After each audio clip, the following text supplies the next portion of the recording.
Hello, everybody, and welcome to Mr. November's Ohio Football. This is Ed Hunterberger, your host, and we'll be talking about Week 2 playoffs coming your way, and also the results from the first week of the playoffs. I'd like to thank all the listeners out there, and everybody who's responded to me, giving me ideas of what to do and everything. I've heard a lot of responses about, Ed, you got to have a video. People like to see that video stuff, instead of just looking at the logo or when it goes dark. And I told him right now I'm no way ready for that. I'm a lot of things. I got the gift of gab and the gift of jab. But my mother always told me I have a face for radio. And so I know my mother would not lie. So we're going to go ahead and we're going to jump into Division 1, Region 1. Let's take a look at Division 1, Region 1. We're going to start off with the 8th seed, Berea Mid-Park, won 48-24 over Cleveland Heights. That'll now lead them to play the number 1 seed, Lakewood St. Ed. The 5 seed, Perrysburg, went to overtime, but squeaked one out against the 1-9 St. Ignatius Wildcats, 24-14. Perrysburg now will go on to play the number 4 seed, Toledo Whitmer. Jackson defeated Brunswick 24-17. Now Jackson will go on and play Minner, the number 2 seed, who's the only undefeated team in Region 1. Medina squeaked out a 28-25 victory over Strongsville. Now the Bees will go on to play Canton McKinley, the 3 seed. I said the only basic upset, I don't know if you can call it an upset, the Bees, the 11 seed, defeating Strongsville, the 6 seed. The rest of the upper seeds won here in Week 1. Still look for St. Ed's and Minner to be the 2 teams out of here for as of right now. Going on to Region 2. In Region 2, we have Lebanon, the 8th seed, defeated Kettering Fairmont 22-21. Lebanon will now move on to face the 1 seed Middletown. Springfield, the 5th seed, 35, Marysville 8. Springfield now moves on to play Springboro, the 4 seed. Hilliard Bradley, the 7th seed, defeated Dublin Jerome 20-14. Bradley now moves on to play the 2 seed Troy. And Huber Heights Wayne, the 6th seed, 36. Westland, 6. Huber Heights now moves on to play Findlay, the 3rd seed. Down in this lower bracket, I still like Huber Heights Wayne to come out of that. And, I really like Middletown, the number 1 seed, still to this point. In Region 3, we had the 8th seed, Olentangy Berlin, defeating Grove City 12-7. Now they'll go on to play Olentangy Orange, the number 1 seed, who is undefeated, this coming Friday. The 5th seed, Olentangy Liberty, beat Newark 35-14. Now Liberty will go play Olentangy, the 4th seed. So this whole upper bracket is Olentangy on Olentangy crime, ladies and gentlemen. So, some of the best teams in the region ain't going to get into the quarterfinals because they're just going to beat the tar out of each other. Okay, the 7th seed, Gahanna Lincoln, lost to Groveport Madison, the 10th seed. So some people would call that an upset. They lost 20-13. So Madison now will play Pickett Central, the 2 seed. And Upper Arlington shut down Westerville Central 37-0. They will now go play Pickerington North, the 3rd seed. Still, both these Pickerington schools will have to beat up on each other if they advance through this week. And like I said, the Olentangy schools will be beating up on each other. So Region 3, whoever gets out of there is going to be battle tested, but they could just have a crap kicked right out of them.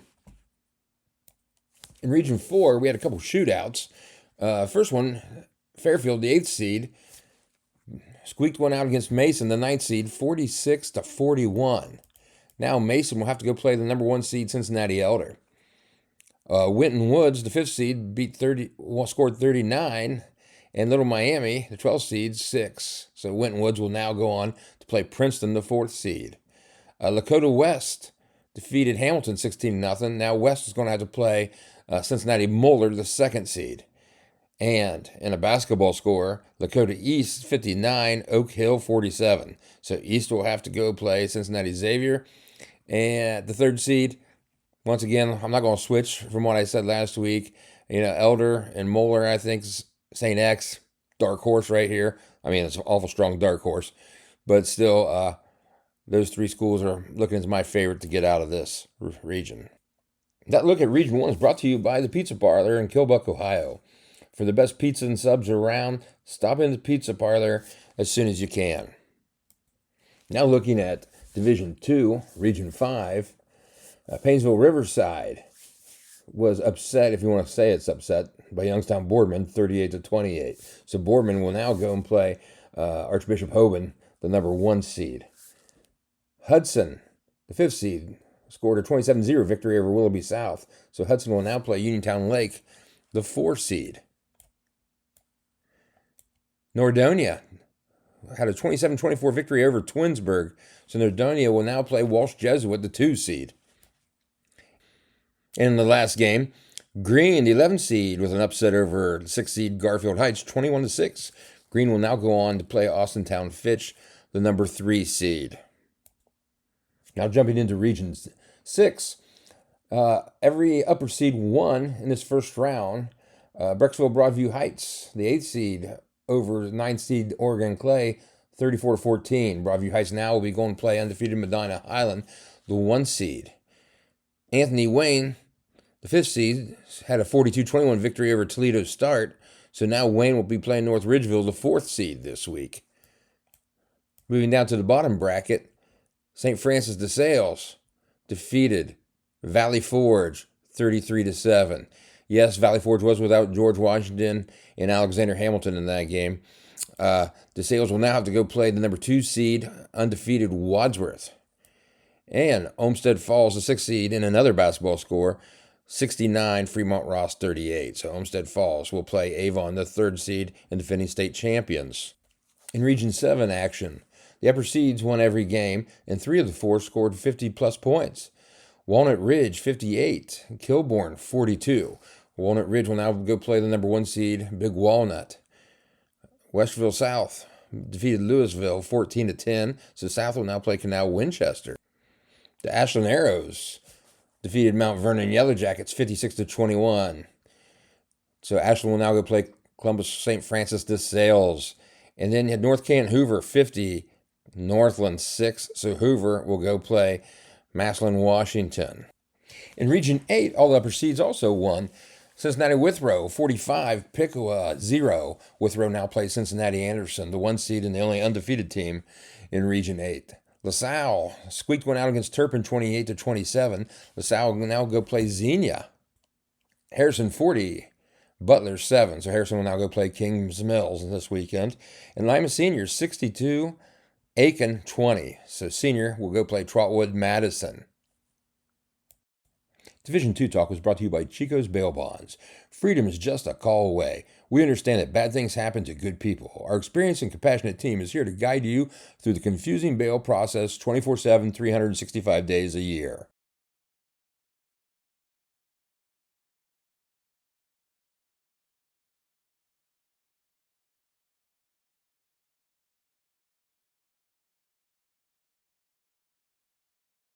Next up on the Amicis Pizza Hotline will be Wadsworth head coach Justin Todd. But before we get to Justin, we want to thank Amicis Pizza for their sponsorship of all of the interviews in the hotline. Without them, we couldn't make this happen. Also, as you know, when you're going through West Lafayette, Amici's is the pizza place that has the football scoreboard out front. They put the scores of the local games on there. Really cool vibe. They also have a goalpost out front. And rumor has it, if you can make a field goal across the road, from the sidewalk across the road, over the goalpost, you can get a free Jonesy. So stop in and see Alan.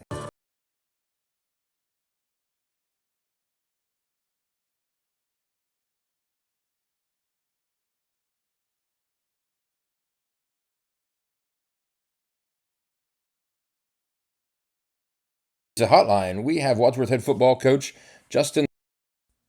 Justin, how you doing today? Doing great. Thanks for having me on. Hey, coming off a bye week here, 10-0 season, 3rd consecutive league championship. Can you tell us a little bit about how your season went? Obviously, then all the wins. Yeah. Well, we had a pretty good idea that we were going to be good. And looking at our schedule, thought that we had an opportunity to win every game. We're no different than anybody else. Like, we're a 1-0 team each week, but just knew based off of the experience that we had coming back, we had 9 of 11 offensive starters and 6 of 11 defensive starters coming back. We had a freshman quarterback last year. So for him to get that experience under his belt as a ninth grader, figured that he would, and he had a really good year, figured that, that would accelerate into the great year that he's had. And, I jumped back to the offensive side this year. There were things that I wanted to see us improve on that side of the ball. And I think we've done a nice job of balancing between the run and the pass. We've played some really good opponents. I think 6 of our 10 made the postseason tournament.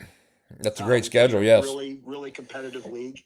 And, week in and week out, what's unique about our side of the league is even the teams that don't have great records, they have really good players. But as I travel around the state in the off season doing professional development, the one thing that we consistently hear about our league is just it's really well coached. Like the other staffs put together great plans, and if you're not schematically on it or sound, they're going to exploit things that they're going to find the weakest player on your offense or your defense, and they're going to attack that guy. I mean, I think our league is really well coached, and so there's not a bye week per se in our league where you can kind of worry about yourselves. I mean, you've got to put a full week of prep in on the teams that we play.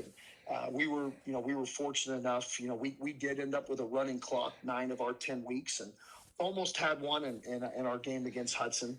They scored late on our twos, but regardless, our kids played really well. We've got a mature group coach and a lot of seniors that have played. I think we've got 5 guys that are 3-year starters. We got 2 that are 4-year starters, and then a ton of them, obviously, that started for their junior and senior year. So these guys have played in a lot of big games, and they've been on the spotlight.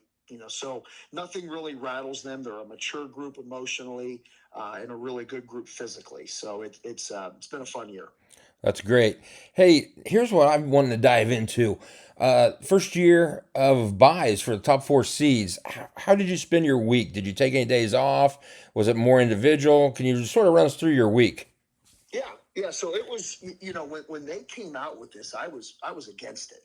Just because it was something that was unique and new, and I didn't really know how to handle it, and didn't really think much about it up until we were approaching the end of the year, where I thought it was pretty possible. So here's what we did, and you probably know this. I talk to my college coach pretty frequently, and so Division III football, they have bye weeks and in the playoffs and things like that. So I ran a lot of things by Coach Karras just to see what his thoughts were. But so what I did after our Week 10 game and after our JV game, I gave the coaches some assignments, really self-scouting assignments. But what I wanted the coaches to be able to do, we'll work half a day, up until about 12:30 on Saturday, and then the coaches go home. And then I bring them back. So right now, our defensive staff is meeting. We meet on Sunday mornings, and then the offensive staff comes in the evenings. And so I gave the coaches the weekend off and gave them some assignments, some things to do on their own. But that was really refreshing for our staff. I mean, Coach, you get it. Like, it's a grind. It is. I mean, you're coaching 7 days, whether you're a 6-day-a-week staff or a 7-day-a-week staff.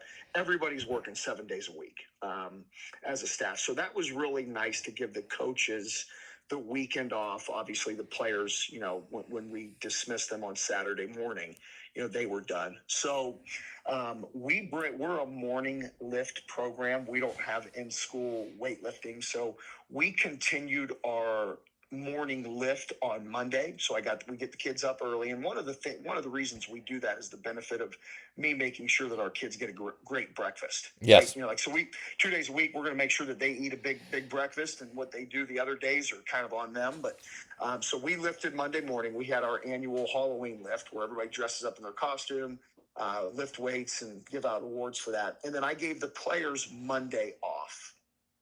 coaches got together during that time when we would typically have practice. We did a meeting. We planned out the week. The assignments that I had given them over the weekend, the self-scouting and maybe some advanced scouting on teams that we figured that we could play down the road. We got together and really finalized what our week of preparation would look like. So Monday was off for the players. Coaches met. We brought our kids in on Tuesday. And Tuesday was we treated it like our typical Monday, which is a really, really, really heavy fundamental day. You're talking about, tackling and block destruction circuits. You're talking about ball security, perfect drill, things offensively. So we worked that really hard on Tuesday.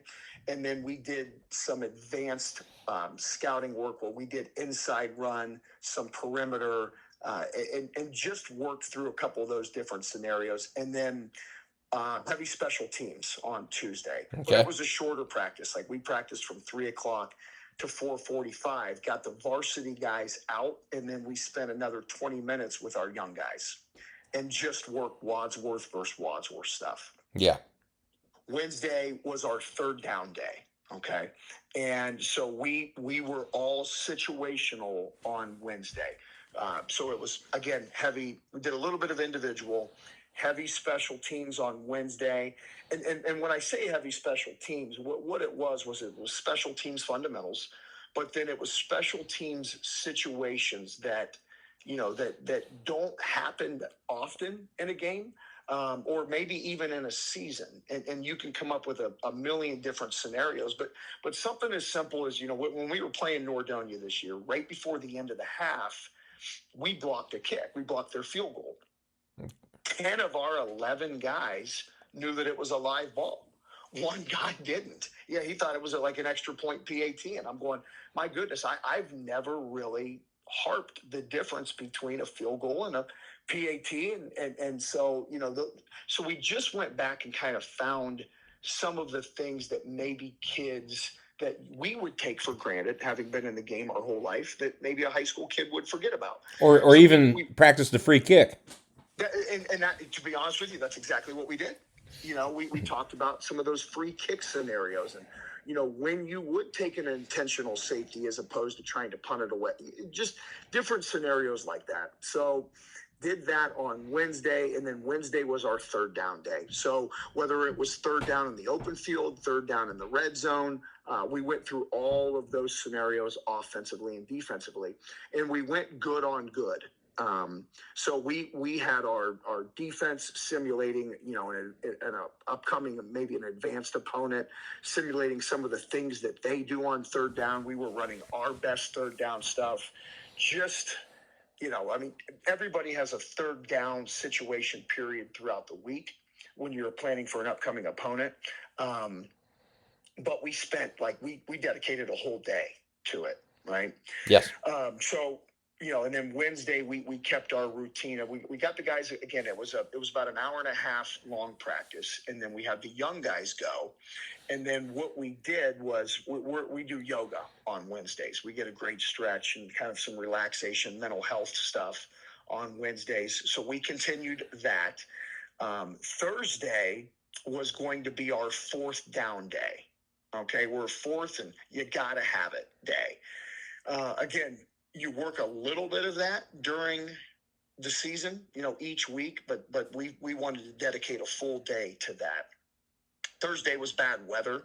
Our high school is connected to our YMCA, so we are able to utilize the 4 basketball courts in the YMCA. So we took that, because initially my plan was for Friday to be our endurance day, trying to simulate X amount of reps, but it was just going to be like special team circuit, which is a highly competitive, high volume type thing that we do. Okay.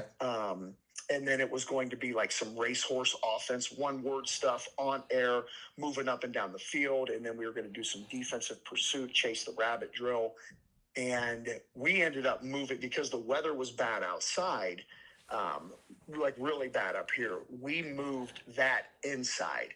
And so Thursday ended up being a heavy endurance day. And then we got a great lift in Thursday, and then went back up Friday was able to get outside and do some of the 2-minute situational stuff that we wanted to do. And then did some fourth down on Friday. Really quick practice, about an hour and 15 minutes. And then we let our kids out, kept the twos around for a little longer, did some work with them.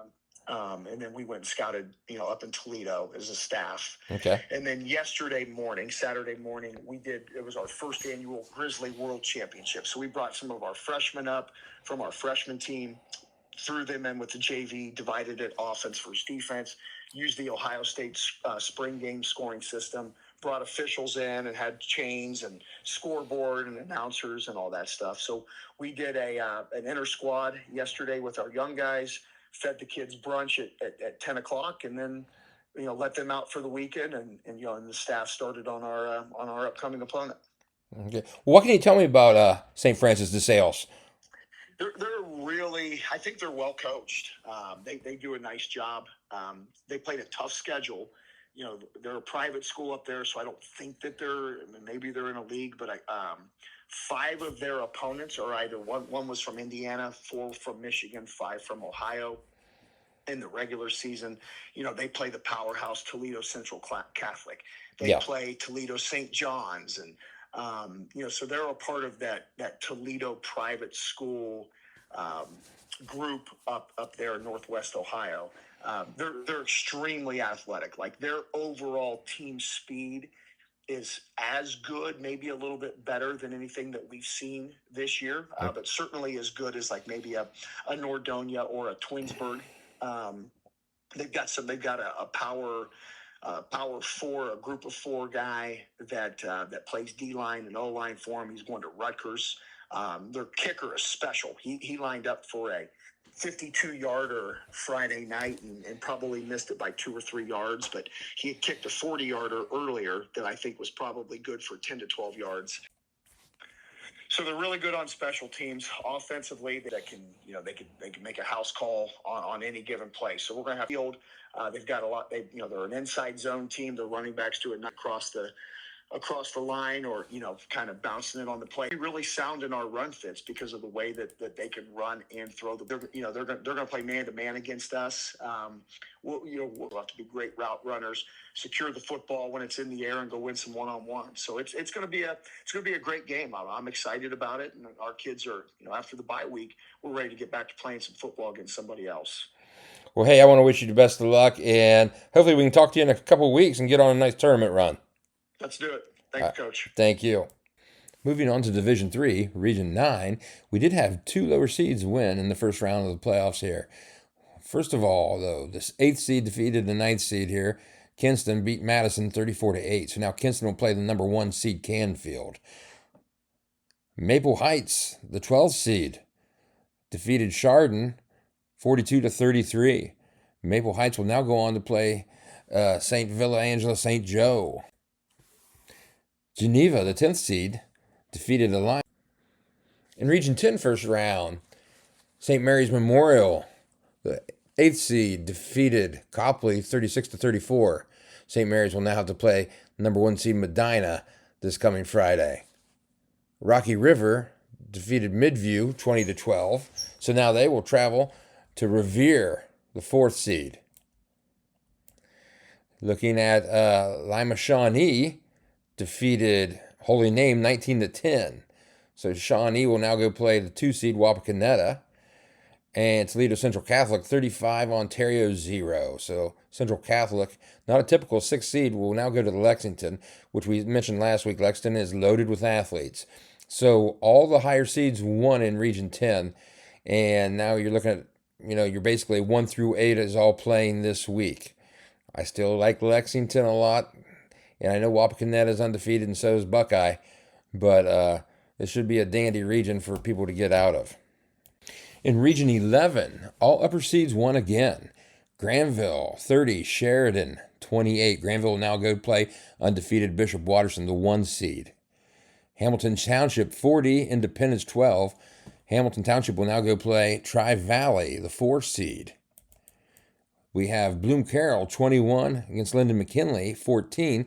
So Bloom Carroll will face Licking Valley, the 2nd seed. Randy Boffman in his 44th year as head coach in the 10-0 Panthers, trying to make another trip back to state. I don't know if anybody, without looking it up, has been coaching. Maybe Reno down at Steubenville, who's in the lower bracket, has been to high school, coaching high school football as head coach for 44 consecutive years. In that last bracket, Buckeye Valley defeated Athens 42-13. So now Buckeye Valley's making the long trek over to Steubenville, playing in Harding Stadium. Big Red Band will be blasting out the horse, do Big Red. Rolling into Region 12, all the upper seeds also won in this region, with Archbishop McNichols defeating Chillicothe 35-14. McNichols will now travel to the number 1 seed and undefeated London High School this Friday. Miami Trace 49, Hillsborough 8. So Miami Trace will be going to Jackson, the 4th seed. Talawanda, the 7th seed, defeated Goshen 56-28. Talawanda will now travel to Tippecanoe, who's undefeated in the 2nd seed. Kettering Alder, the 6th seed, 35, Bellbrook 7. So Alder will travel to Hamilton Baden, the 3rd seed. So got some pretty good matchups in this region as well for fans to go and see and pay attention to. This look at Division 3 was brought to you by the Red Pony Saloon. It's another beautiful day at the Red Pony Saloon and continue.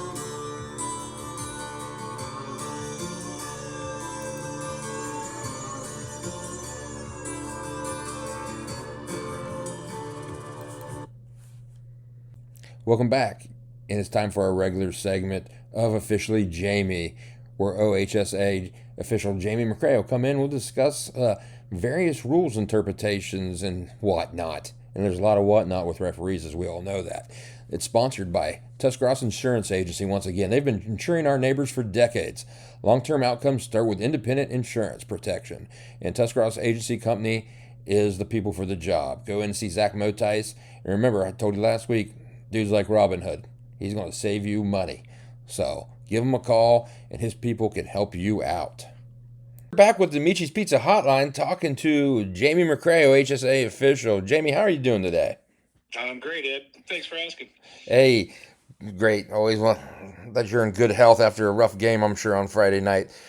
Hey, I wanted to talk to you this week about maybe the whys and why nots of specific calls that referees make. Why sometimes maybe there's a holding and other times there's not a holding, or pass interferences or anything of that nature. Yeah, a lot of people when they talk to me about the reffing, they say, "Well, you guys could call holding on every play," and I don't really agree with that. But in the same tone, there are holding penalties that we pass on because we don't want there to be laundry on the field all night long and interrupt the flow of the game. And if the hold doesn't have any effect on the play, we'll pass on it and we call them a talking to. We'll go talk to the player and say, hey, if the ball came your way, that'd been a holding penalty. But so the OHSAA has some philosophies and interpretation with holding. And the ones that they really want are those ones where you have a takedown at the point of attack, where the ball carriers, for me, I'm looking mainly outside the tackles. If that slot receiver takes down an outside linebacker or safety, those must be called. Everybody sees them. They have an effect on the play. Those they don't want missed. If there's an obvious stretch on a jersey anywhere on the field, everybody can see that. They want that called. And then the ones that when we see maybe a hold, maybe not, we're supposed to ask ourselves these questions. All right, did they restrict the defender from getting to the runner? Did the blocker turn the defender? Was there a natural movement? Maybe that the defender was running and then got pulled backwards. That's an obvious sign. But most important, we're supposed to consider if there was an advantage gained by the offense, by the block, or the potential hold, or was there a disadvantage to the defense? So those are kind of some of the things we look for. If it's away from the play, we'll just talk to the player and tell them that hey, you bought one, you got a break there because the run didn't come your way. If you did that, it would come back. So, yeah, there are some holds that we pass on. There's some schools where we go to, and, boy, the fans, they're young for holding before the ball's even snapped. So, Yeah, And I'm sure. there's some sidelines where every time a run, the running plays coming their third way, they're yelling for holding, and you don't take that into effect, but it can make for a long night when everybody wants holding every play, and it's just not so. Yeah. Can you tell me a little bit about do you look for, like, for hand placement? Because there's always, well, he had a hand on in the front and the back, or maybe a questionable right on the side or up under the armpit. Yeah, So so I used to coach offensive line. I think I might have replaced you as offensive line coach at Ridgewood. And when we went to hand blocking, and we want to get that target on that breastplate of the shoulder pads, top of the numbers, whatever, and that's our target area, and that's fine when you have them there. When it becomes a problem when your hands are there is when your feet get beat, when that defender chooses a side and beats the offensive player's feet, yeah, and is pursuing the ball. Then you just got to let go. You got to let go, and you can push, all right. But if you're still holding when your feet are beat, that's another indicator we look for a hold. If the offensive player's feet are beat, and they're still, those hands are still inside. They might be inside of his frame, but they're outside of the blocker's frame. So, okay, those are things we look for too. okay. Well, hey, these kids don't know how great it is because back in the '80s and obviously before that, you couldn't even use your hands. If you had your arms extended in any way, it was holding. You know, My first coaching clinic was at Iowa State, listening to Bill Belichick talking about using flippers, forearms. Yep. And he talked for an hour, and it is much easier now to block. I think with the advent of the spread offense, though, I think the time on the perimeter, especially, the timing of the block's important. I don't think on a bubble screen or a jailbreak, if you lock up with the defender early, that's a long time to stay in front of him. I see the better teams at it. They'll almost just get in the face and dance and maybe punch at the player, but they're not locking up until they feel that ball carrier behind them. Well, I remember having to go out and chase linebackers because we ran that unbalanced line, and so a lot of times I didn't have anybody over me as the center, and you're out chasing linebackers and you look like the little guys on the electric football field, with your knuckles together and your flippers out. Yes. Front of their chest with the elbows sticking out. Yes, exactly. I mean, these kids have it so much better nowadays. Yeah. Well, we look for those electric football players, the ones with their arms out wide, Yep. their hands sticking out wide, and that'd be like a hook and restrict, So we probably get those guys are holding every play. And bless their heart that they're doing that because, hey, they can't catch you every time. I always tell my kids. So no, hey. And I know there's schools. We know the schools are good at it, and the good teams I guess can adjust when it's being called a lot. For the most part, officials don't want to put a lot of laundry on the field. But if one team's gaining an advantage by it, we got to do it. We say that the plays call themselves. We don't go looking for it. If it calls itself, we want to put a flag on it. No, you don't go looking for skeletons because you're going to find them. Nope. Right? Nope.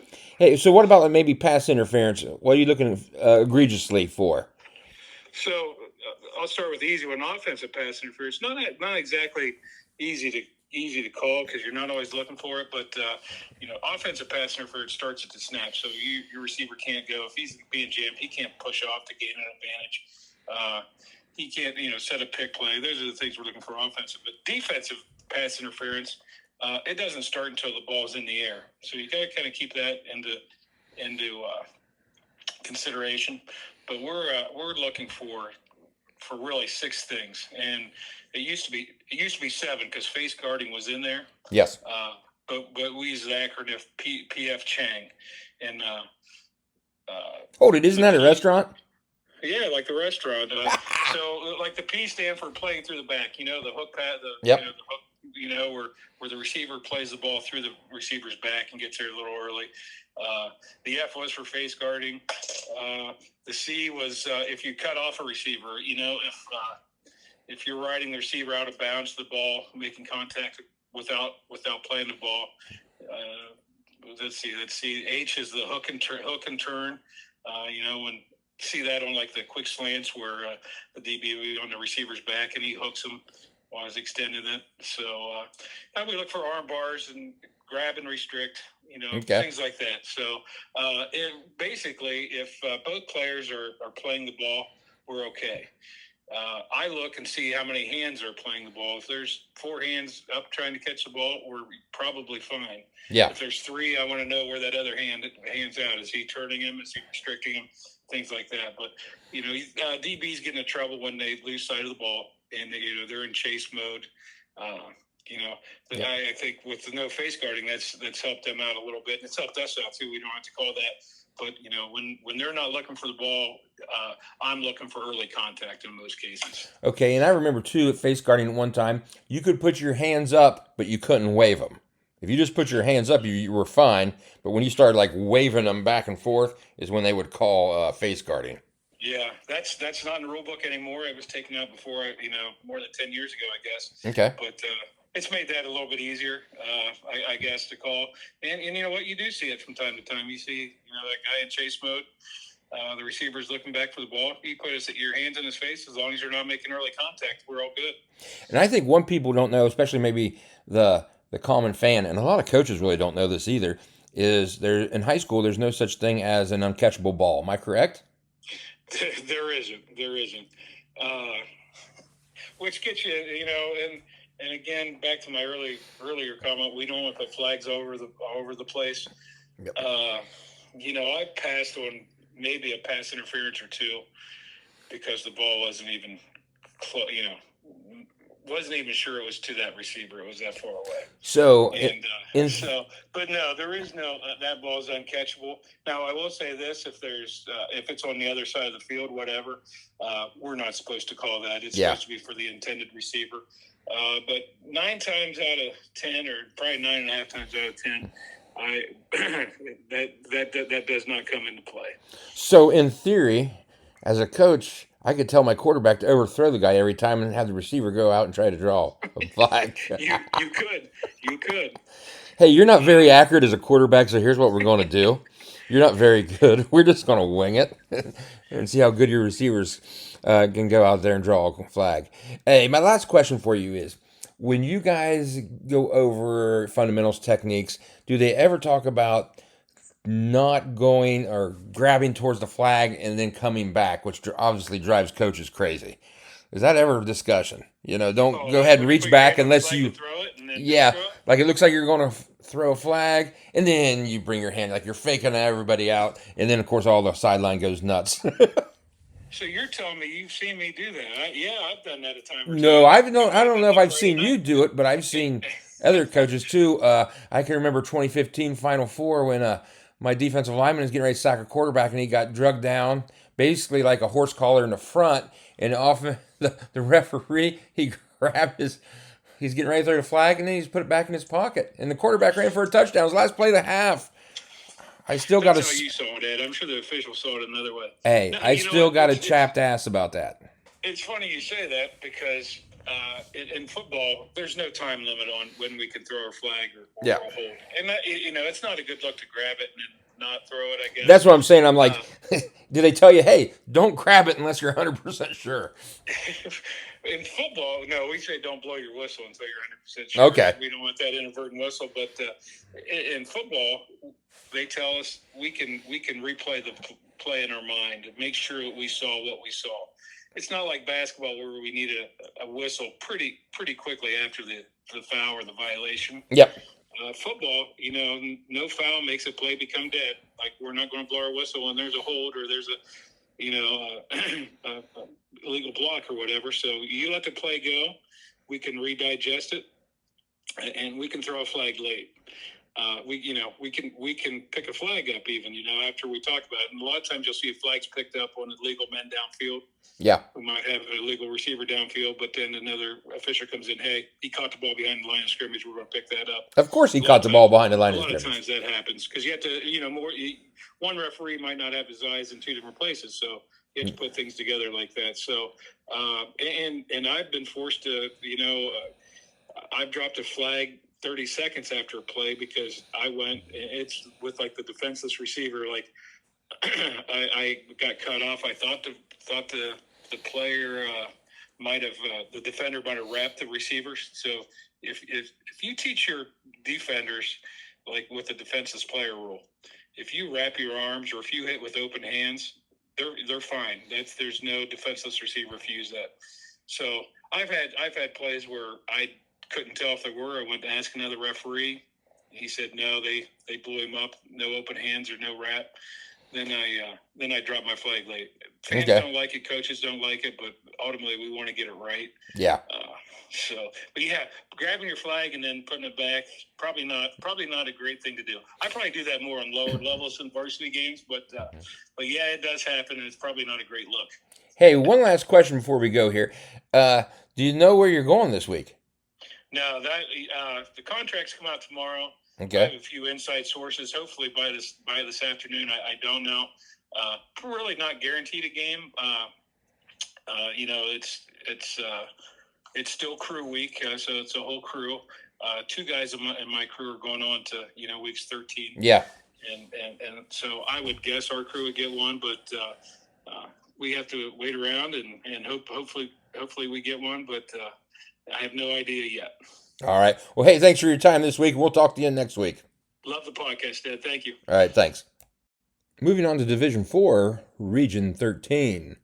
3 of the top 4 seeds were victorious on Friday night.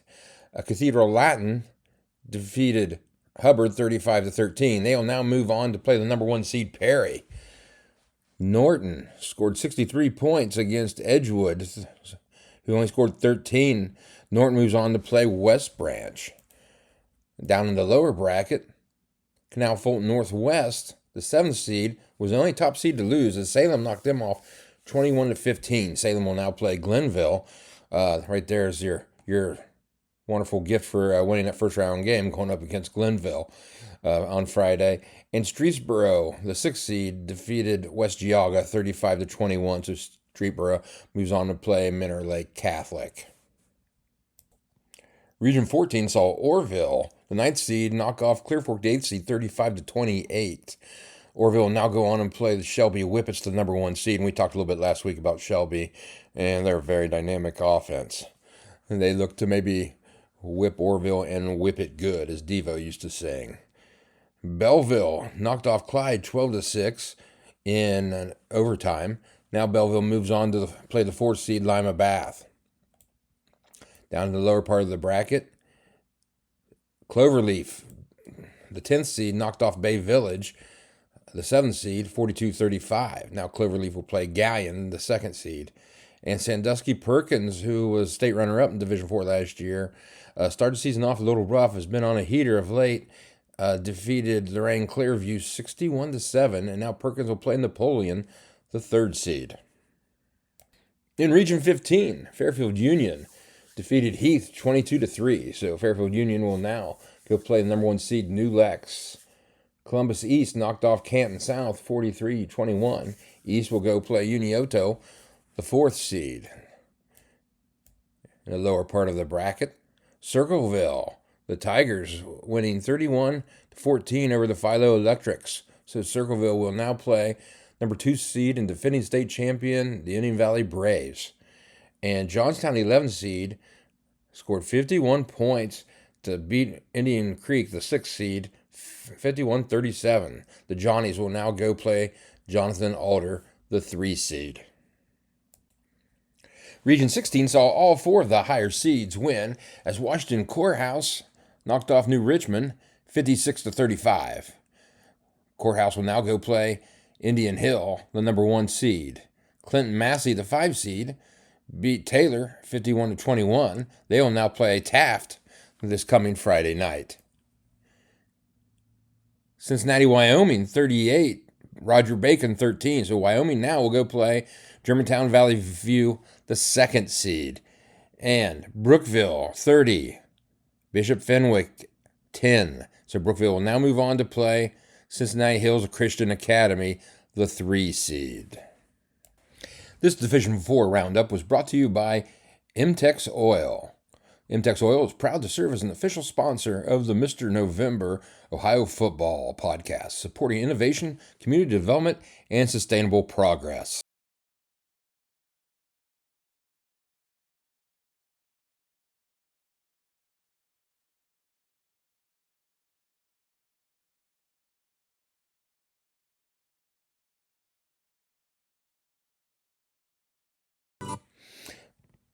On the Amich's Pizza Hotline, we have Indian Valley head coach Matt Lancaster. Indian Valley's the defending Division IV state champions. Coach Lank, how you doing? Good. How are you, Ed? Wonderful. Hey, you had a bye week last week. Can you tell us a little bit what you did during the bye week? Yeah, we got a little bit of practice at it because we had a bye week, week 4 this year. So, kind of went along the same lines as what we did that week. A little bit more class time, a little bit more film, some team building stuff. And we were able to actually, on Thursday night, we had a community trick-or-treat kickoff event with a food drive added to it to raise some, get some food for the needy and for the homeless. And so the community received it really well. It was good for our kids to give back to the community. And, our community showed a lot of support. So other than that, we had normal practice throughout the week, just a little shorter on the field, opportunity to rest up and, get guys healthy and keep guys healthy. You said you did some film work. What type of film work did you do since you, didn't know exactly who you're going to play? Did you watch film on both teams? Well, first thing on Monday, we normally don't get to do this. This was one benefit of the bye week. Week 10, we normally put in the bag and move right on to playoffs, and don't get an opportunity to evaluate, the Week 10 game with the kids because it's playoff time. We're ready to move on. Exactly. So, first thing we did on Monday was watch that film with our kids and be able to coach them up for Week 10 against Claymont. And then we did that, and then on Tuesday we watched. There's film out there nowadays on YouTube with everything, and so obviously we hadn't traded yet, and we knew it'd be one of two teams, so we just kind of got some film that was out there available publicly, and watched it with the kids. Tuesday we watched Circleville, and then Wednesday we watched Philo, just so kids had an idea of what they'd be up against, whichever way it went on Friday night. Okay. Hey, just to jump back a little bit, can you tell us a little bit about your season? Yeah, we started off. I was really worried about the schedule to start the season with D2 Green and then Steubenville right off of that, and then a team from Washington D.C. that beat us a couple years ago. That's also Division I, Division II team that would be comparable in our area. So starting off with a really rough schedule, we were able to get through that schedule 3-0, and then we had a little bye there, as you said. And then getting into our league play, tough games with Ridgewood and Garraway, and even Claymont's much improved this year. So, that showed in how those guys did in the playoffs with Ridgewood and Garraway. The other night winning their first round games easily. Yeah, I see. Going 9-0, you had that bye week. Won the IVC. Is that the third year in a row you won the IVC? Second year in a row. Last year and this year. Yeah, the year before that it was Garraway. Okay. For a couple of years, and the year before that, or a couple of years before that, was Ridgewood. So we had a long drought. Garraway and Ridgewood got really good programs. Are always really well coached, and so we be able to get the IVC championship 2 years in a row. That's a testament to all the hard work that our kids and coaches have put in, and we're proud of that. Exactly. I was going to say, between you three, you guys have sort of just shared the wealth and, had your little 2-3 year runs right now. Yep. And it's cyclical, in high school. And, exactly. For a couple of years, Garraway just had incredible football players. And then a couple of years before that, Ridgewood had some outstanding talent, both up front and at the skill positions, and fortunately, now we've got some nice players for us. Yeah. Okay. Now let's go into, what can you tell me about the Circleville Tigers? Very well coached. I did some, looked into, Circleville historically hasn't been very good. And then they got a veteran coach that's won 2 state championships and, has done things the right way for 35 years. So he knows what he's doing, and the staff knows what they're doing, and the kids now know what they're doing. So it's evident on film. They got really good size up front on both sides of the ball. And they got some really nice skill players too. They run 2 different running backs that are both really solid players, but their quarterback is key, to everything they do offensively. And he can throw it and he can run it. He's kind of like our kid. Okay. We ask him to run the ball a lot. They ask him to run the ball probably more than our kid, and they're tough. the kids play tough, they play physical, and they came out and put it to Philo. Philo hung them around for half, and then Circleville took over in the second half, and that's what we've seen on film from them this year. They're good up front, and they believe in what they do, and they're pretty consistent in what they do, and we don't think we're going to see anything different than what they've shown, and that's what good programs do. You are who you are, and you come out and you do what you do. So we'll just have to be ready for it. Yeah, and I saw week 10 that they defeated Bloom Carroll 26-7, and Bloom Carroll likes to throw the ball around the football field, so Circleville has to have some decent athletes in the secondary to help combat that. Yeah, they do. And Bloom Carroll's a traditionally really good program. They've knocked us out of the playoffs, before, and they've had some really good teams and went really deep in the playoffs. And we have that film, and they pretty much took it to them. They did whatever they wanted running wise, and controlled the line of scrimmage and limited Bloom Carroll offensively. So that's going to be a huge confidence boost for them getting that game in week 10. Okay, so in order to win Friday night, what do you think's the key for the Braves? We're gonna have to shut down their run. Well, we're not gonna shut it down. We're gonna have to limit the running game. I know, they're gonna come in, wanting to keep the chains moving and shorten the game, which is a good strategy. Yeah. And so we're gonna have to get them behind the sticks and limit their running attack. And hopefully they've benefited from some turnovers too. We're going to have to limit our turnovers and make sure that we take care of the football. And when we get into the red zone, we're going to have to finish those drives. So I think it's going to come down. It might be the shortest game in Ohio on Friday night, with both teams being run heavy. So it's going to be whichever team can control the line of scrimmage is going to be the team that wins. Well, that's great. Obviously you guys want to pound the football and take the air out of it a little bit. And it sounds like they want to too, so it should be like an old-fashioned slobber knocker in Jeanette and Hutton. Yeah, it'll be an old-fashioned high school football game with both teams running old-style football, and both teams will mix into play action, I'm sure, play action pass, and we'll have to be ready for that. And I know they'll be coached up on it as well. But it'll be a short game, and it'll be a physical game. We know that. Yeah, people will be feeling it the next day. Yeah, back in the old. Now this is before you were in high school too, because your games probably started at 7:30 when you were in high school. But we didn't start games when I was in high school in the 80s till 8:00. But hey, the game was still over at 9:30. Then we always had a dance afterwards. If it was a home game, you had an hour and a half, hour and 15 minutes to go sit around and dance. Right. So there might be plenty of time for that. Everybody can go to Michi's Pizza there in Jeanette and afterwards and grab some pizza. Right. Well, hey, Lank, I want to wish you guys the best of luck, and hopefully get on a nice run here, and we can do this again in a couple weeks. Yeah, absolutely, Ed. Thanks a lot, man. Thank you. Looking at Division 5, Region 17, all four higher seeds came out victorious. South Range defeated Berkshire 46-7. South Range will now go play the number 1 seed, Cardinal Mooney. St. Clairsville 35. Petumimung Valley 13. So St. Clairsville, the Red Devils, will go to Garfield and play the number 4 seed. Manchester, the 7th seed, was a 45-14 winner over Richmond Edison. Now Manchester will have to travel to Girard, the number 2 seed. And Youngstown Liberty with a 25-7 victory over Claymont.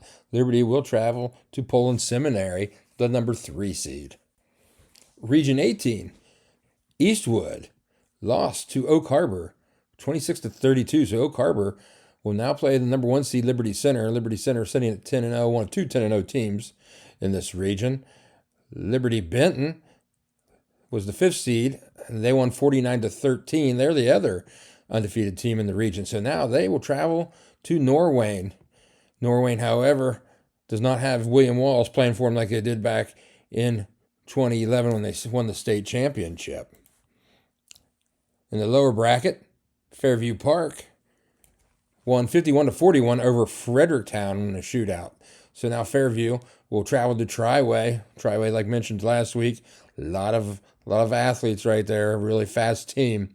And Milan Edison was surprised by Port Clinton, getting beat 35-0. So Port Clinton will now play Genoa area this coming Friday. In Region 19, 3 of the lower seeds won.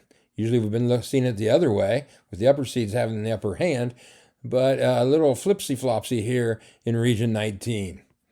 Morgan, the Raiders, winning 43-22 over Dawson Bryant. So, hey, good for Morgan. This has been a long time coming for this program, but unfortunately they have to go play the number 1 seed, Wheelersburg Pirates. Amanda Clear Creek was the only lower seeded loss in this region, as Portsmouth defeated them 32-13. So Portsmouth now will go to Barnesville, the 4 seed, and have to play the Shamrocks. Zane Trace with Dylan Weirs, who was one of our guests last week, defeated Lucasville Valley 48-0. So Zane Trace now has to travel to play the 2 seed, Columbus Academy. And Union Local 28, Afrocentric 12. So Union Local will now travel down to the home of Rocky Boots, Nelsonville York Bucks, and play the 3 seed.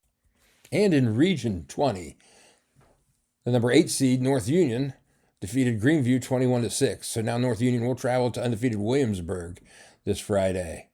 Carlisle defeated West Liberty Salem 35-0. So Carlisle will now play St. Paris Graham on Friday night. In the lower seed, Preble Shawnee defeated Arcanium 54-26. Shawnee now will travel to Indian Lake, the 2 seed. And Cincinnati Marymount defeated North College Hill 31-12. Marymount will now play Miami East this Friday. This Division 5 preview is brought to you by Danville Outdoors. Family owned and operated since 2007. Danville Outdoors proudly serves the community with all of its outdoor sporting needs. Whether you're hunting, fishing, trapping, camping, or shooting, they've got what you need to make the most of your time outside. Folks, they really do have everything. They've got guns, they've got bows, they've got arrows, they've got knives, they've got those bamboo things that you shoot like darts out of, to be real like secretive and everything. You name it, they've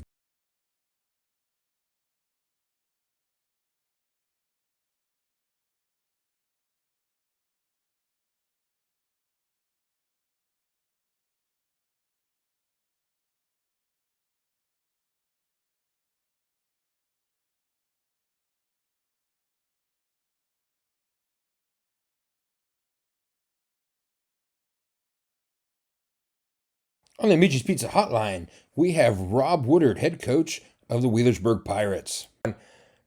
Coach, how you doing today? I'm doing great, Ed. Great to talk to you. It's been a while, but yeah, it's been a little bit. Another great year down at Wheelersburg, 10-0 again.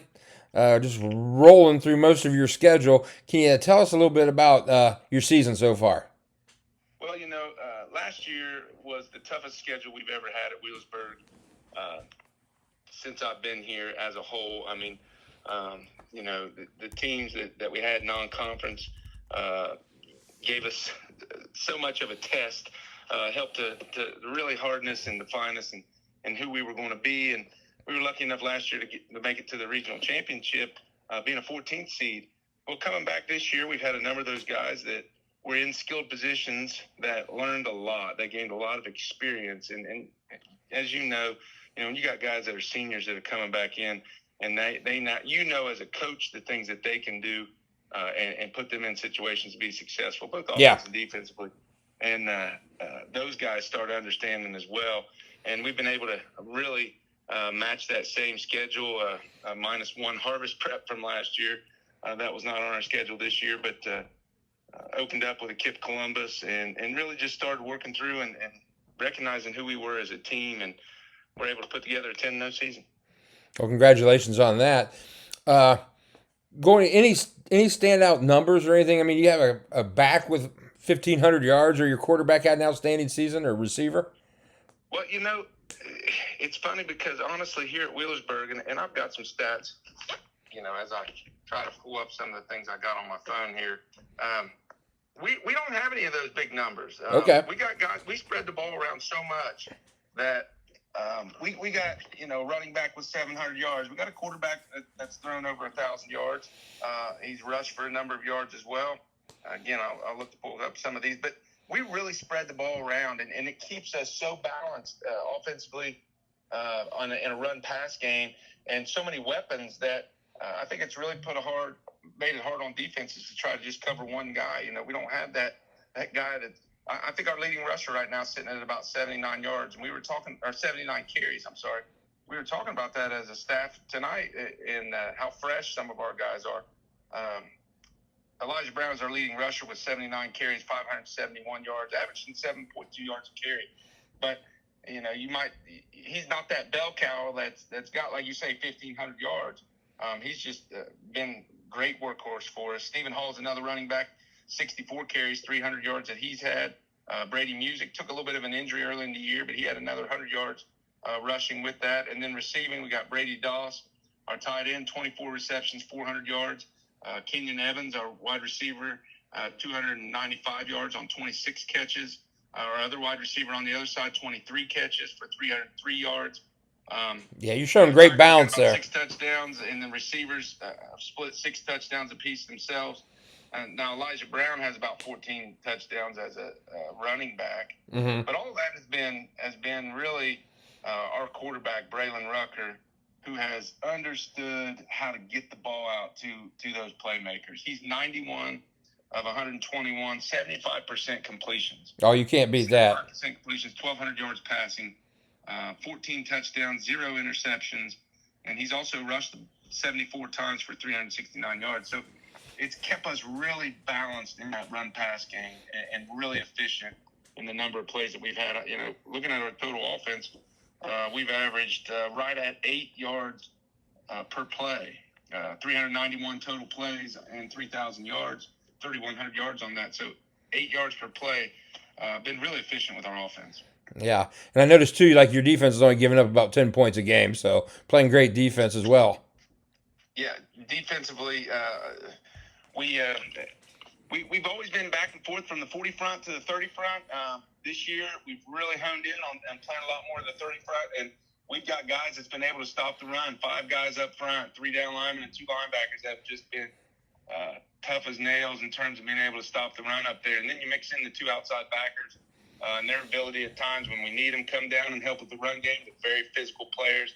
Hunter Henderson is new to the position this year, but he's been outstanding on one side at the outside linebacker. On the other side, we've got Elijah Brown, running back. Now, he's been at that position for 3 years. He was our leading tackler last year at the outside linebacker. But this year, our interior guys have done such a great job, our 2 inside linebackers, that Elijah really hasn't been able to get to those tackles as much because that's not a bad thing.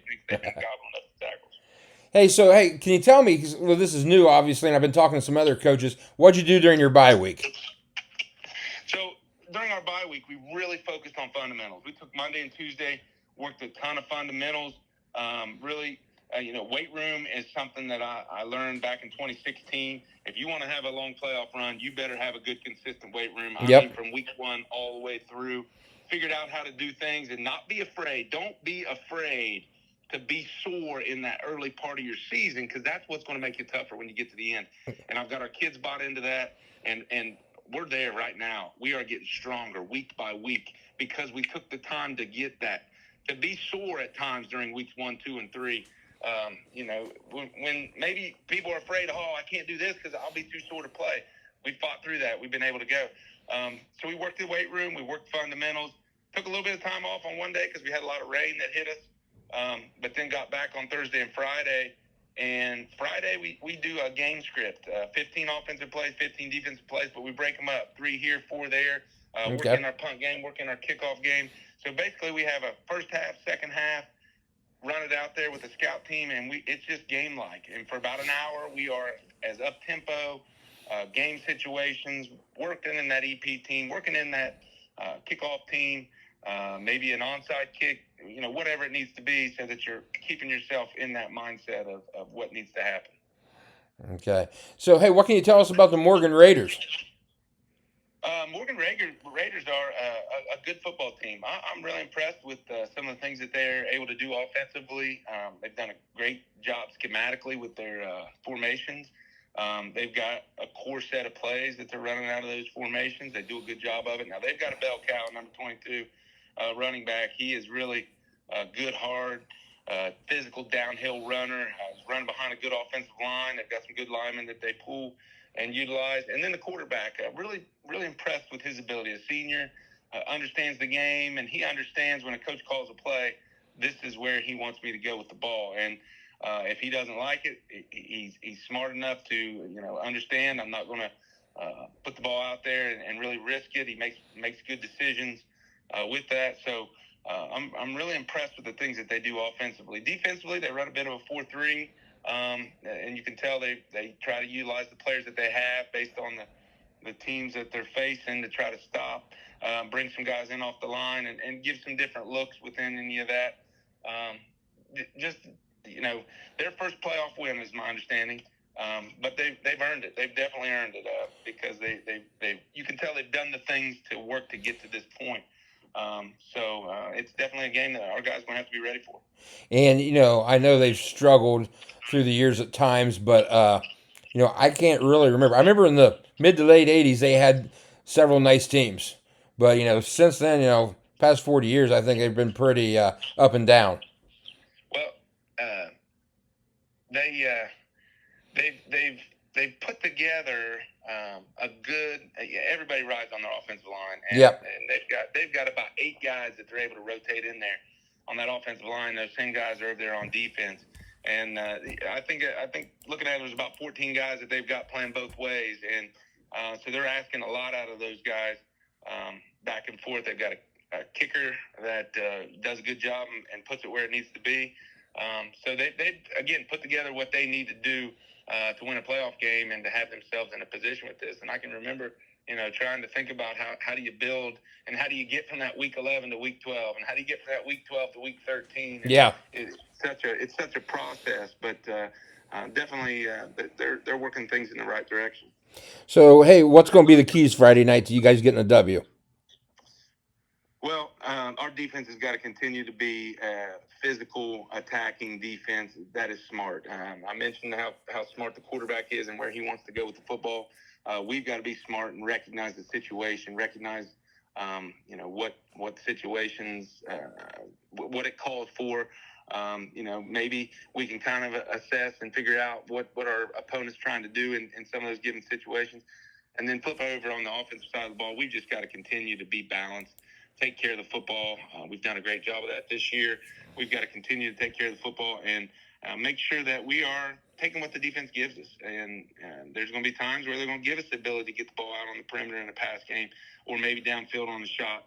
And we've got to take those shots and look to be successful in those. But we've got to continue with just consistent run game up front, being as physical as we can. You look back at our schedule, some of those tough non-conference opponents, we recognized that, hey, we need to throw the ball in this situation. We were able to exploit some things out there, which limited our run game. But then on the flip side, there's other times where we've had to really lean on our offensive line and that run game. And so we've got to keep that balanced, and we've got to continue to be balanced or effective, in the kicking game. Our kicker, Cooper Heinbach, has been outstanding this year. He's got a 53-yarder, 51-yarder. Oh, wow. 6 other field goals under his belt that are at like 43, 44, 42. He's been exceptional. He's been 34 touchbacks on the year. Has he been practicing kicking across the river or what? Say that again? I said, has he been practicing kicking the ball over the river? He's been 3 years at that position, and I'm telling you, there is nobody that I've had. We've got a lot of great kickers, but Cooper just hones in on his craft, and he works it every single day. All of our kickers have worked hard, but he's definitely decided this is what he wants to do and wants to work to get that to the next level. He's got an opportunity at Ohio University right now that he's exploring, a couple other NAIA down at Pikeville. He traveled to a number of those Coles camps over the summer and ranked up there in the top 10 in the country with some of his punting and kickoff. So nice. Definitely a nice weapon to have. Oh, definitely. And hey, there's nothing better than going to obviously the Harvard on the hockey and OU. Yeah, absolutely. All right, Coach. Well, hey, we want to wish you good luck this week, and maybe we can get you back on the show here when you get a run going. Hey, that sounds great. Great talking to you, and go Bird. Thank you. Moving on to Region 21. In first round action, all 4 upper seeds won also in this region as Wycliffe defeated Springfield 17-15. And the gift for winning that first round, they get to travel to Kirtland, the number 1 seed. So never a good time to travel to Kirtland and play the Hornets. Smithville defeated Cuyahoga Heights 28-24. So now they'll travel to Hanover United this Friday for the second round game.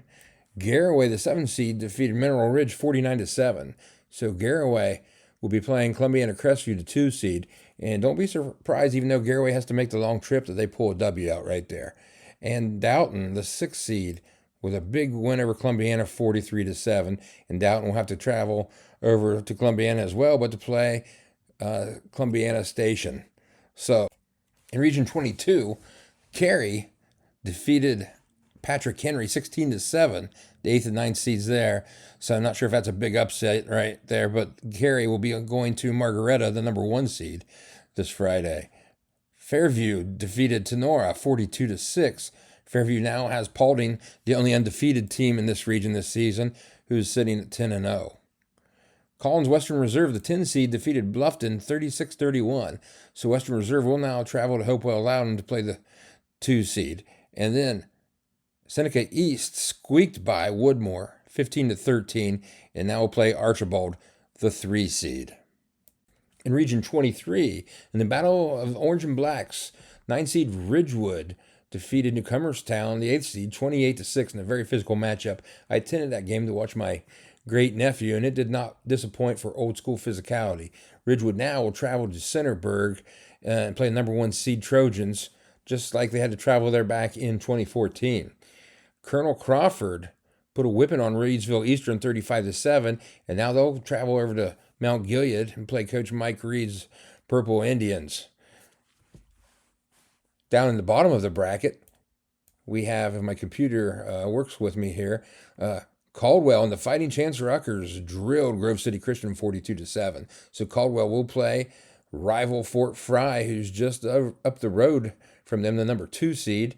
And then Toronto whipped Grandview Heights. That trip out east did not go well for Grandview Heights, as Toronto held on to win by 41 points, 41-0. So now Toronto has to go over to the other side of the state and play West Jefferson. Once again, wonderful matchups in how our regions, you have to make 2 to 3 hour trips. And to finish off Division 6, Portsmouth East defeated Cincinnati Summit Country Day 30-6. West will now go to play Tri-Village, the only undefeated team and number 1 seed in Region 24. Coldwater put a whipping on Covington 48-0. Coldwater will now play Elmwood Place, the 4 seed. I would look for, obviously, Coldwater to continue to roll. Ironton Rock Hill scored 47 compared to Miamisburg Day Christian 28. So Rock Hill will go to Northeastern to play the 2 seed. And then Anna 54, Cincinnati Deer Park 15. So Anna will go to the 3 seed Mechanicsburg for a battle this Friday. This Division 6 update was brought to you by the Good House in Rakersville, Ohio. Looking for a perfect place to unwind? Welcome to the Good House, where every bite, every sip, and every moment feels just right. From sizzling steaks to the fabulous Grandma Zeifer's pizza, they've got you covered. So stop in next time you're in Rakersville to the Good.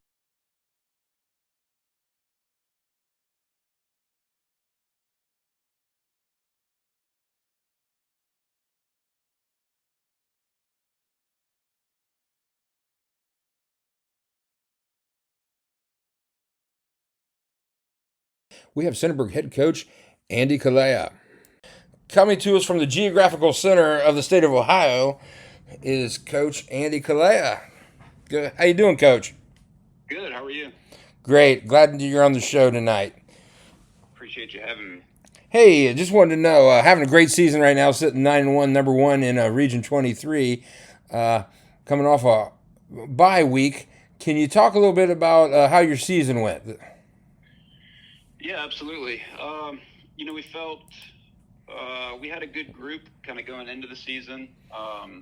You lose some seniors from previous years. You're not really sure leadership-wise, how that plays out. But in terms of returners, we felt we had a good core coming back. And as it turns out, those guys were able to lead extremely well and also perform well on the field We have 12 seniors.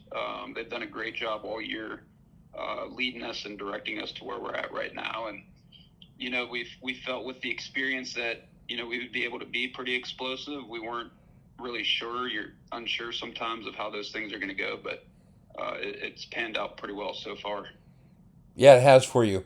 Averaging about 46, 45 points a game right now. What has been some of your strong points? Everything's been a strong point, but what has been maybe something offensively that you guys really proud of? Yeah, I think it starts with, two things really. The guys up front, they're all returning from last year, so that helps tremendously. When you have those guys back and have that experience, you could have different conversations with them. You could do some different things up front with them that maybe you couldn't do,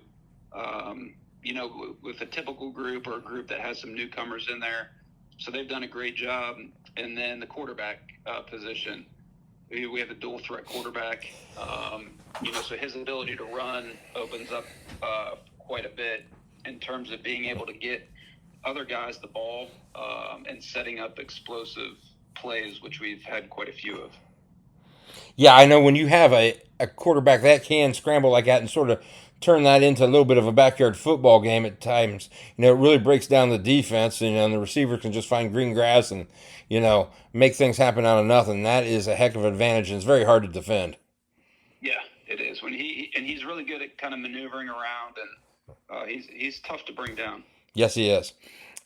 Defensively, what do you want to talk about? I think the offense gets most of the attention. Yeah. But our defense has been playing great ever since week 2. Minimal touchdowns given up to this point.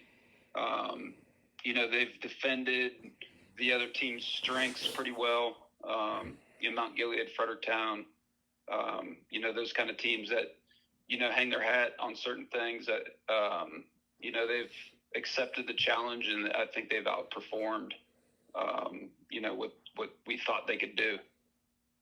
Yeah, obviously some of the same skill kids playing, and big boys up front going both ways for you.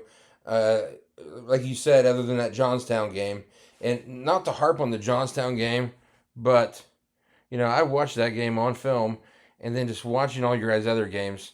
I just think that's one of those weeks where, you know what I mean? You really can't explain it. It just happens. Because obviously, if I think you guys play that 9 more times, you might win most of those games. And that's a different beast there too. Like, I think the one thing I think it was a 4-point game, maybe at halftime, but they too platoon. Mm-hmm. They're playing with a whole, separate offense and defense, and that just wears on you after a while. Yes. I think that they came out right in the second half. They put up a quick score, and then they kind of rolled from there. And I think, looking back, and we talked about it as coaches too, that's a heck of a difference maker when you can throw out, 2 different units of almost completely different guys, and then on our end of it, we're playing pretty much the same guys on both sides. Exactly, and that's a whole different practice philosophy too, because if you've got one group just practicing offense 4 days a week and a group practicing defense 4 days a week, boy, they're getting a bunch of reps. They should be better at it. You're right. Yeah. Okay. Yeah. Well, hey, Coach, here's the big thing with the first week of the buys. What did you guys do on your week off? We gave them Monday off. They had a choice between Saturday and Monday. They picked Monday. And then we went Tuesday, Wednesday, Thursday, light, kind of almost like a summer-esque type of practice philosophy, just working on fundamentals and those basic things that kind of get sometimes lost in the shuffle throughout the year. And it was kind of a nice reset. The kids had a different bounce to them, and, the pressure of, competing on Friday, it wasn't there because there was nothing to compete with on Friday. So they had a little bit different spirit to them and a good kind of refreshing way there. And then we gave them the weekend off as well. Okay. Yes, I just didn't know. A lot of coaches who've had to buy, seems like they've enjoyed it and they've used it to their advantage. I just didn't know how that was going to translate. A lot of times you think, hey, we're on a heater. We've been playing well. You guys have won 8 games in a row. You want to keep playing and stay on that hot streak. Yeah, you're right. So we'll see, come this Friday. how well that worked out. But I think with an experienced, kind of mature group, I think you can maybe, no, I don't want to say ease off the gas, but I think the bye week could be a good thing. Whereas if you are rolling with maybe a kind of a fresh crew of guys, that have been just sophomores and juniors, I think that's a different scenario. Yeah. Exactly. Hey, what can you tell us about the Ridgewood Generals? You last played them back in 2014 at your place, where you guys got a victory. So, what do the Generals do well? They run around. They're super aggressive. They're fast. They're not quite as big as what they have been in previous years, but they definitely make up for it in their aggressiveness and how well they move around on both sides of the ball. Defense, there's guys.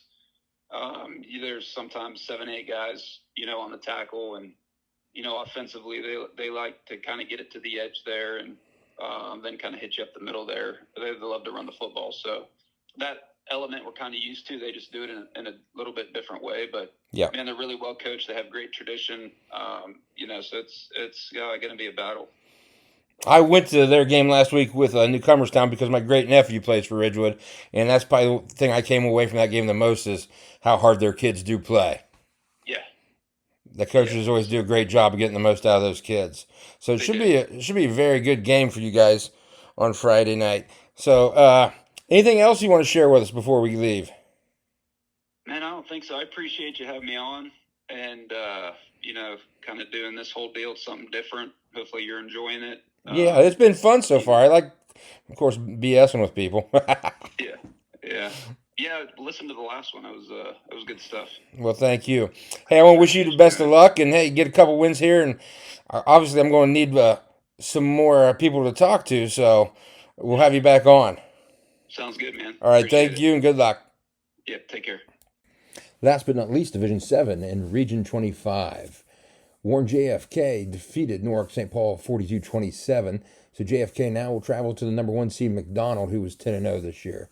Malvern shut out Ashtabula St. John 34-0. So Malvern will now go to Monroeville, the 4 seed. East Canton held on to beat David Anderson 28-21. So the Hornets now will have to go to Fairport Harding, the 2 seed, who was also 10-0 this season. And East Palestine held on in a squeaker over Berlin Center Western Reserve, 36-35. East Palestine now will go face perennial power Mogador, who is the 3 seed. Region 26, the 8 seed Eden defeated the 9th seed Edgerton 28-21. Eden now will go play Lima Central Catholic, the 1 seed. Gibsonburg dominated Ridgedale 61-8. So Gibsonburg now will go play Columbus Grove. Actually could be a real good ball game, folks, to keep an eye on. Pandora, Gilboa 42, Arlington 20. So now Gilboa will now go travel to North Baltimore, the 2 seed. And Mohawk 41, Montpelier 6. Mohawk will go play Leipzig, the 3 seed. Region 27, if you went to Conotton Valley Rosecrans game, football game, you saw a basketball game break out as the Rockets defeated the Bishops 78-46. My goodness, I'd like to get that game film and watch it. Now, Conotton Valley had to play Hillsdale, the but last year's state runner-up in Division 7. So they'll be traveling over to Jeromesville. Trimble defeated South Gallia 28-22, so Trimble will now go to Sims Valley, the 4th seed. And there's not any good way to get to Sims Valley, folks, even from Trimble. Strasburg defeated Lucas 28-14, so Strasburg Tigers, a.k.a. Strauss Vegas, now travels down 77 and will go west a little bit to play the Waterford Wildcats, the 2 seed. And Danville 54, Steubenville Catholic Central 0. Danville, even though coming in 5-5, always battle-tested from playing in the KMAC, and now they will travel to the 3 seed, Fisher Catholic. Region 28 saw Sidney Lehman Catholic defeat Minster 50-48. But guess what? Your present for winning that shootout is Marion Local, the defending state champion. So good luck right there. Fort Recovery, another MAC school, defeated Cincinnati College Prep 34-8. So Fort Recovery will make a long trip over to Beaver Eastern, the 4 seed. Beaver Eastern's only had football for roughly probably about 15 years now. They got that program running strong. New Bremen 36, Ansonia 8. So New Bremen will travel to St. Henry's, the 2 seed. Remember I said last week I look for St. Henry and Marion Local to be in that regional final here in a couple weeks.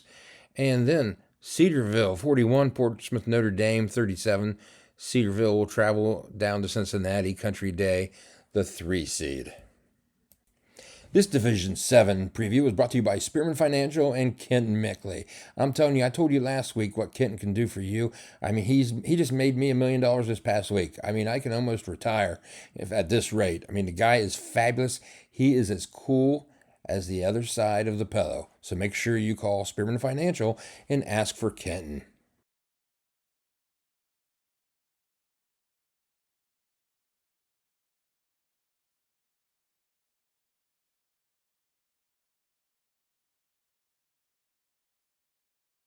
Pizza Hotline, we have Danville coach Matt Blum. Coach Blum, how you doing tonight? Doing great, man. Thanks for having me on. Great to have you. Hey, big victory over Steubenville Catholic Central, the Crusaders. What can you tell us about that 54-0 game? Yeah, happy with the way our team came out and fired on all cylinders to begin with. So defensively, got them off the field after it gave up the first down, but then offensively, we were able to put some points on the board. And, special teams I thought played really well all night. Recovered 2 onside kicks and then took one back to start the second half off. So getting better in all 3 phases. We got some little things we got to work on to fix as we continue to progress throughout the playoffs. But, we're getting better each week, and that's all we can ask for at this point in the season. You're right about that. People don't understand, too, Danville being the small school in the KMAC. The KMAC prepares you well for the playoffs as long as you get to the playoffs. Yeah, no, you're completely right. I mean, as well as I do this year in the KMAC, there was no weeks off, top to bottom. I think this was the strongest I've seen the league in the 6 years I've been at Danville. So, yeah, it definitely prepared us for where we're at right now. And, hopefully it can continue to give us some momentum going forward. Definitely.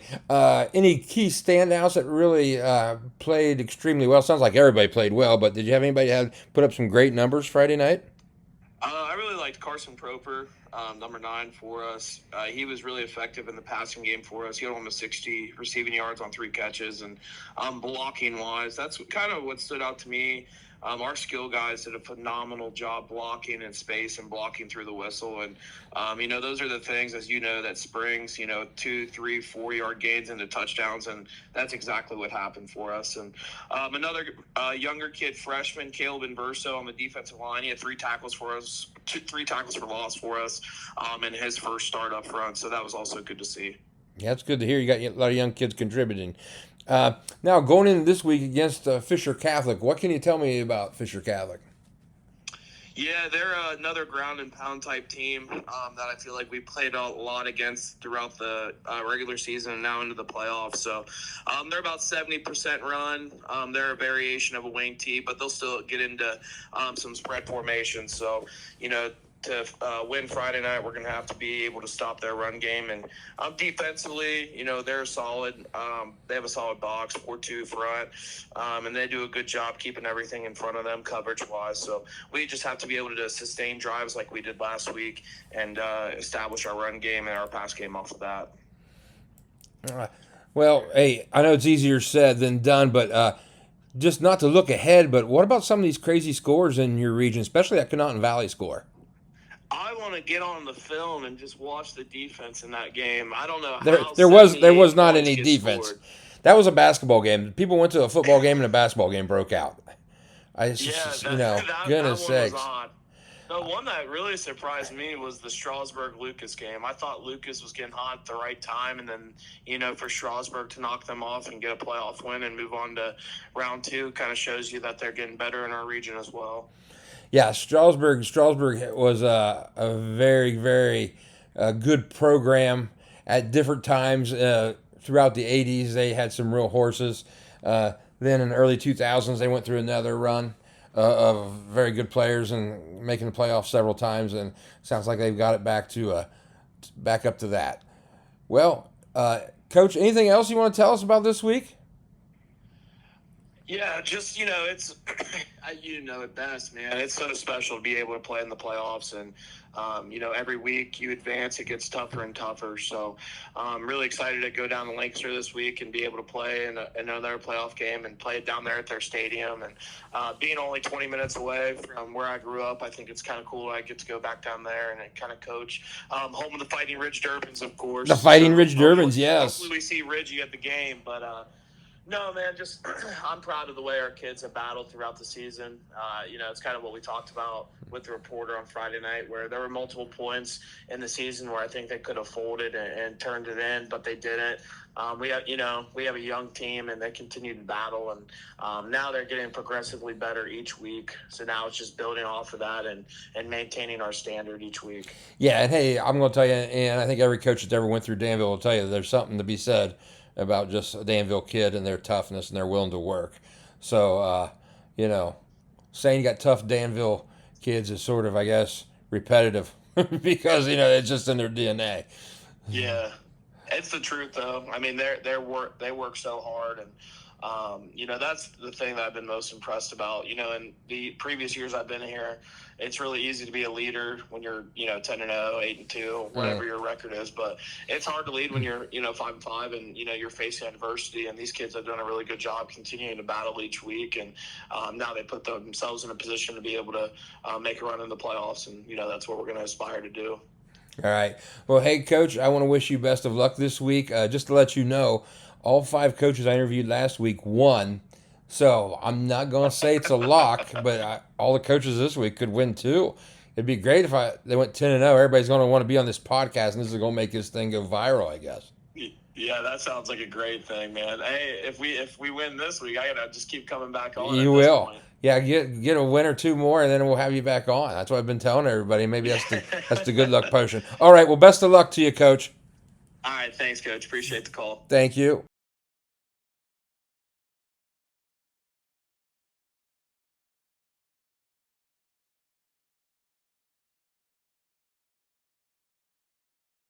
Segment of our show, we're going to switch it up a little bit. Emails. I'm going to answer some questions from email. If you got a question for me for the next couple of shows, go ahead and email me at mr.november54@gmail.com, and I'll be glad to answer it. Our first one, I'm going to use my Harry Carey voice here, is we got a question from Matty Vonkenel from Peoria, Illinois. Okay, MVK wants to know, it's a 3-part question, so it's got to be important here. What is the biggest concern with OHSAA current playoff format? I think for me as a coach, going into this season, I would say, we've never had these buys before. So what are you going to do for the buy? If I'm on a heater, do I really want to sit out a week and not play when my team's maybe been playing really good? If I'm all banged up, I probably love it. But talking to coaches on this show right now, they all seem to they've liked it. Indian Valley, of course, had that bye week after week 3, so they had sort of some practice at it. Talking to Justin Todd, it sounds like they got a lot of good work done. So, it seems like a lot of coaches, have liked it, the ones that have got buys. So I think going in, that would have been one of my concerns. His second part of the question is, what is one of high school football rules that you would want to see changed? Goodness sakes, I don't really know right now, just off the top of my head. I'm sure there's a lot. Of course, in the course of the game, when you think something is goofy or, why do they call this or why do they call that? That's something I'm going to have to probably ponder on and think about a little bit, Matt. And third of all, how would a ground and pound team of the 80s line up and handle spread attacks you see nowadays? Would their sheer size of their shoulder pads even allow them to cover wide receivers these days? Well, first of all, those old ground and pound teams, obviously, I guess athletes are better nowadays. I hate to admit that, but they are. You know how it goes. The older I am, the better I was. But let's just face it, because of the training, the things that we know now, how to help make kids more athletic, how to get their hips looser instead of being tight.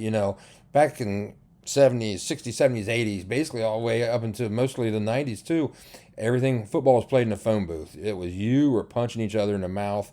And, I can remember, hey, in high school, we had one formation.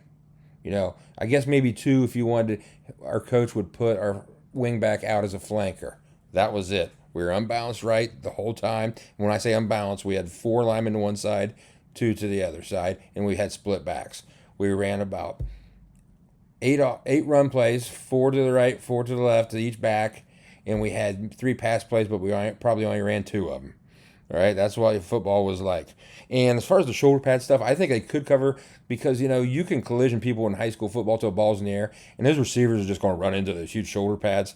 So I think it could create a bigger problem than what people think. All right, well, thank you, MVK, for those questions. Now we'll go to John Evan. John Evan's question is, as a coach, how do you keep your players focused on the task at hand each week in the playoffs and get the most out of each week instead of trying to look ahead to potential matchups or opponents in the playoffs? I think the biggest thing is, as far as coaching in the playoffs, is trying to keep everything business as usual. Keep your routines the same. I know because you're in week 11, week 12 or whatever, you might cut down a little bit on this or that. In the past, I know I've had teams, maybe we cut out a little bit of the group work. We still do our individual, cut down on work group, or maybe even the opposite, depending on what you're doing. You cut down your individual, but you do more little group. And now to think of it, that's what we did. And then you work your team because, let's for example, you're an offensive lineman. If it's week 11, week 12, and you can't do a down block correctly, you can't step and get your head in the right placement, get your hands where it's supposed to be. After doing it for 20 weeks, you're not going to get any better at it. So, and then as far as keeping them focused, I just think as long as you keep it business as usual, you don't, stray and start doing a bunch of crazy things that you haven't done all year in your practice schedule. And also, I think as coaches, you can't get nerved up because the kids can feed off your energy, and kids know, like, if your rear end's puckered, the kids are going to have a puckered rear ends and they're going to play tight. So, you got to stay relaxed as a coach. Good question, John. And our third and final question is from Kenton Mickley, one of our sponsors.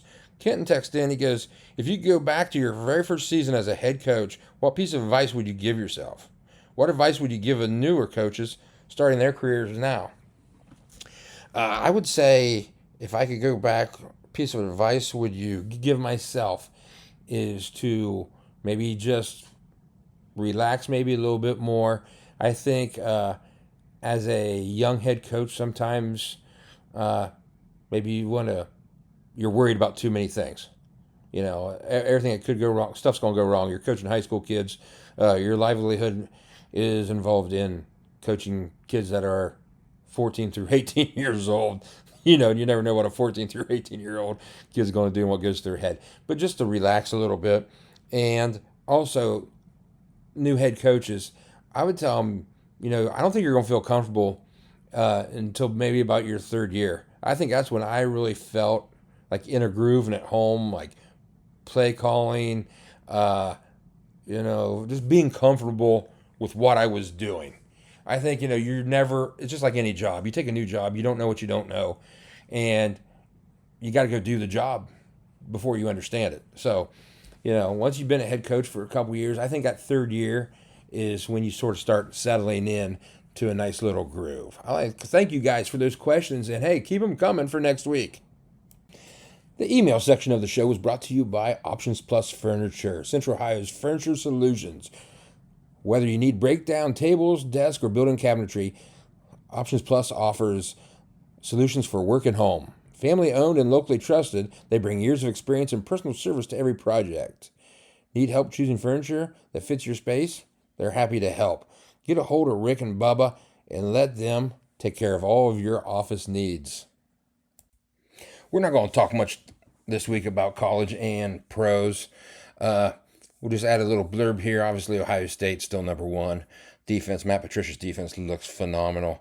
Offense, just saying, Julian Saying's pretty darn good. That receiving core. Can't wait to watch them. And, Ohio State has to actually beat Michigan. Can't wait to see Ohio State and Indiana, hopefully, in the Big Ten Championship out at Indianapolis that first weekend in December. That should be a phenomenal game and fun to watch. In Division III, Mount Union's still the number one team in the nation. Look for them to obviously go 10-0 and roll through the OAC. In Division II, maybe the game of the year, at least in the GMAC it is, for supremacy. Undefeated, untied, everything. Finley is traveling into Ashland. Ashland only has one loss in the season. Both teams undefeated in league play, so it's for the league championship. Ashland has two phenomenal defensive ends. Michael Schmeck, senior from North Canton Hoover, and then sophomore Elijah Baldridge. Both are in the top 12 in sacks in the NCAA Division II. Schmeck is second at 13.5, just 1/2 out of the lead, and Baldridge is sitting at 7.5. So if you're around the Ashland area, you definitely want to go Saturday and watch that football game. That should be a great game. On pro sports here, Browns didn't play, so it saved me a week of getting peed off. Bengals, boy, did they blow one because they don't value defense like the Browns don't value drafting offensive linemen and receivers that can make plays. But hey, look at Joe Flacco. Guy just threw for 420 yards, and he's 420 years old, ironically. So isn't it amazing when you have quality receivers around how somebody who can at least get the ball to them, they can score points. Once again, Andrew Berry needs shit canned. He doesn't value drafting playmaking receivers. Everybody in the NFL has playmaking receivers, but the Cleveland Browns. And also you've got aging offensive linemen. I may be younger than some of the Browns offensive linemen, and I'm 56 years old. So if you put the Browns defense with Bengals offense, you actually might have a decent team. But we can blame Art Modell for that too, because remember, he fired Paul Brown, and Paul Brown then went and started the Bengals. So everything revolves around the Art Modell being a horse's behind. Well, this is the end of episode number 2. We hope you enjoyed it. And I'll leave you just with this little reminder. Mr. November just wants you to remember that you cannot polish a turd. No matter how you shine it up, no matter if you want to flatten it up like Play-Doh, maybe draw pictures in it, make little shapes, it's still a turd. I am gone.